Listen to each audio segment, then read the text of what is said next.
Section 1. Basic aspects about Maritime Admiralty.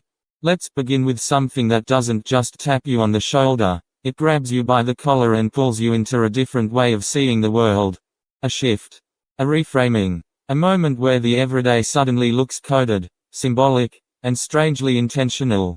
That's the doorway you peer into when you enter within the realm of Maritime Admiralty law. You have to realize this is not a legal or political doorway, this is a symbolic one that's being acknowledged here.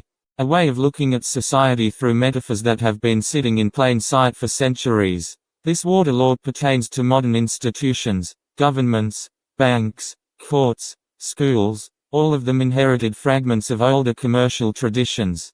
No, we're not talking about literal laws of the ships and oceans which are different. No, this refers to the language of shipping, trading, and transporting goods. The argument here is that these metaphors quietly shaped how society describes people, money, responsibility, and identity. And whether you agree with that or not, the symbolism is undeniably fascinating. Think about it, we live in a world where everything is categorized, documented, processed, and filed. We're surrounded by paperwork, contracts, identification numbers, licenses, registrations, and endless forms. The key point here is that we're literally under maritime law, but that the feeling of being processed like cargo is real for many people. The symbolism becomes a way to describe that experience. This opening shift is important because it sets the tone.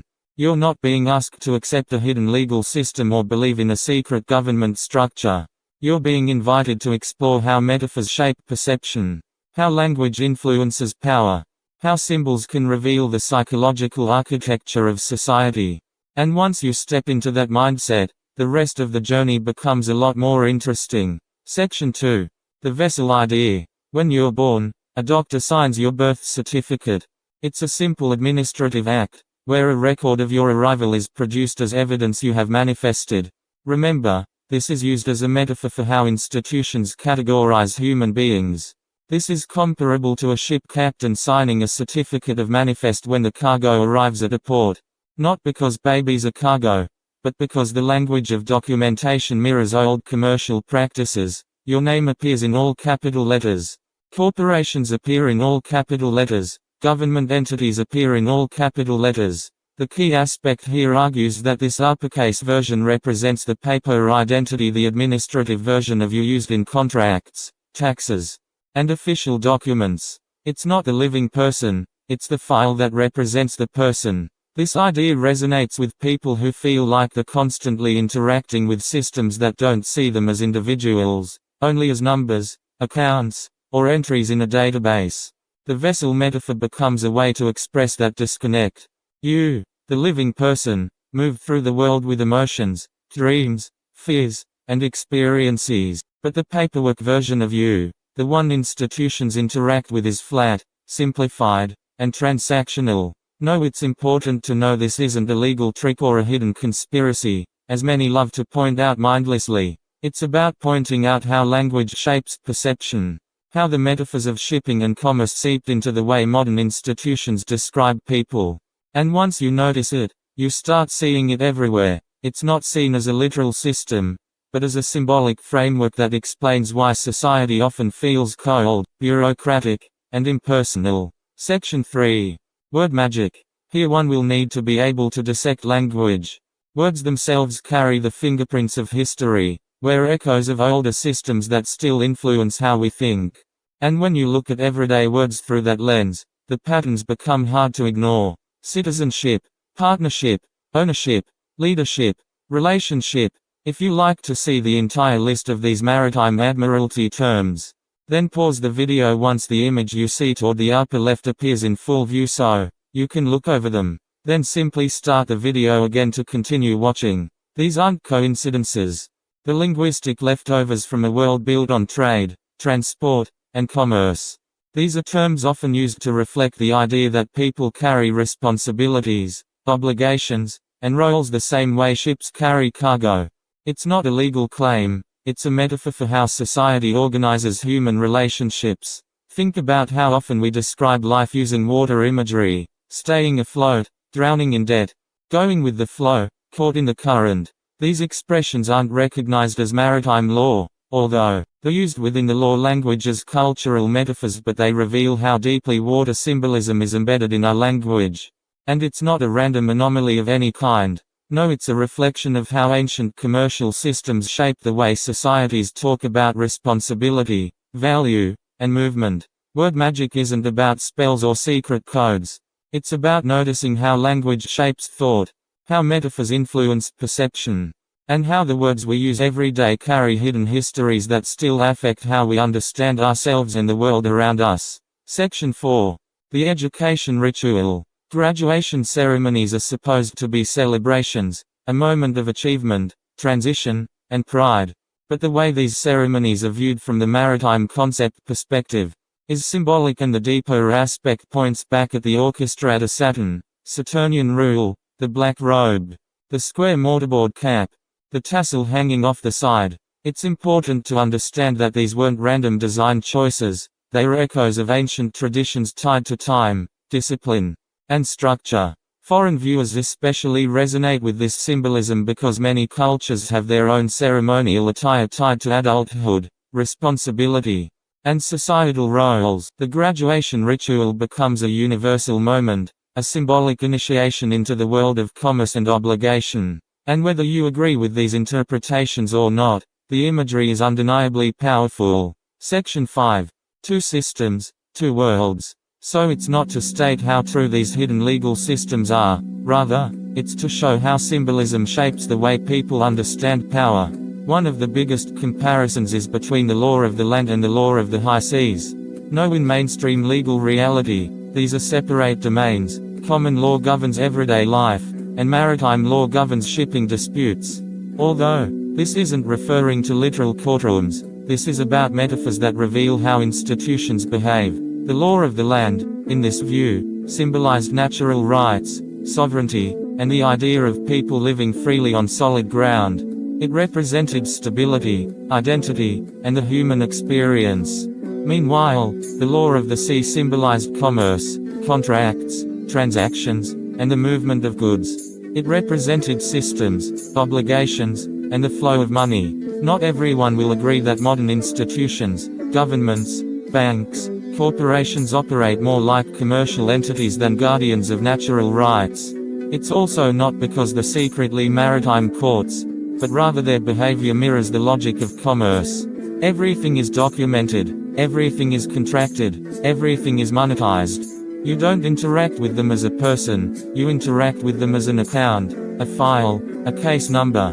This chapter isn't about proving a hidden legal structure, it's about understanding why society often feels like a machine, why institutions feel transactional, why do people feel like they're navigating two worlds, the world of human experience, and the world of paperwork, contracts, and compliance. Section 6.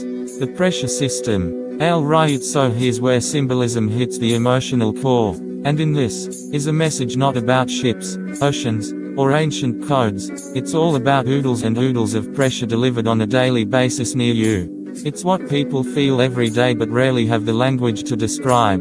Debt, taxes, bills, deadlines, obligations, the constant sense of being pushed, pulled, and stretched by systems that never seem to slow down. Yeah, that's the plight people are dealing with in the mid-2020s. They're like vessels navigating rough waters. You're trying to stay afloat, you're trying not to drown in responsibilities, you're trying to navigate currents you didn't choose. You're trying to survive storms you didn't create.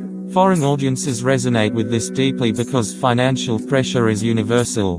Whether you're in Asia, Africa, Europe, South America, the feeling is the same. The system expects you to work, pay, comply, and keep moving. And if you fall behind, the consequences follow you like a shadow. It's like invisible forces shaping our lives. It's understanding why adulthood feels like a constant balancing act. You're not just living, you're navigating, you're steering, and you're trying your best not to capsize the boat you need for your survivorship. So this section isn't about hidden laws. This is really all about the emotional reality of modern life. This pressure system, that constant weight of expectations, you're sailing upon a course where you feel you're always one wave away from drowning under the current. Once you see it through your perspective lens, the symbolism becomes impossible to ignore. Section 7. Why it resonates. Understand that these ideas didn't spread because people believed they were literal legal truths. They're spreading because the symbolism matches their lived experience. People feel overwhelmed. They feel boxed in. They feel processed, categorized, and monitored. They feel like they're constantly signing something, agreeing to something, paying something, renewing something, proving something. The maritime metaphors become a language for that frustration. A way to describe the invisible architecture of modern life. A way to express the sense that everything is tied to money, contracts, and compliance. A way to articulate why the system feels heavy, rigid, and unrelenting. Foreign viewers especially connect with this because many countries have even more intense bureaucratic systems, more paperwork, more regulations, more layers of approval.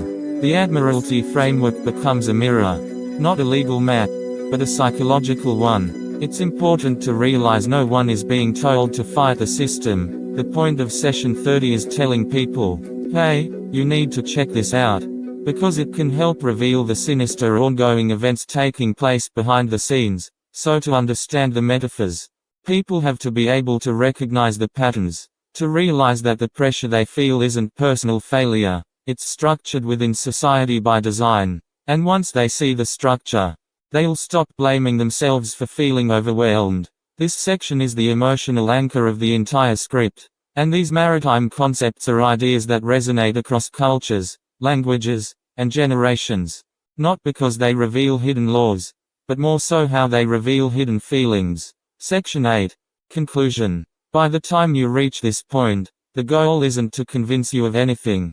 It's to give you a new lens. A symbolic framework. A way to look at everyday life with fresh eyes.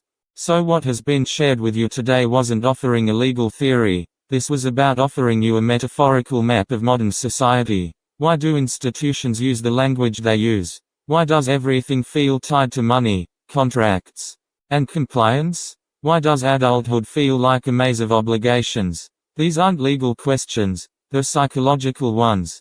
And that's the purpose of maritime symbolism, which is to provide you with a way to explore them. A way to understand why the world feels the way it does.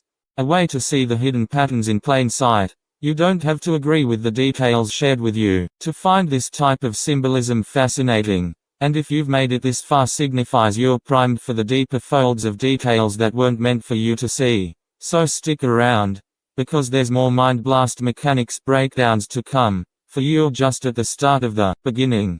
So if you liked what you saw and heard today about this informative topic matter, then smash that like button. Make sure to subscribe to Mind Blast Mechanics, where we dive deep into the observations that matter. We'll get back to you as soon as possible.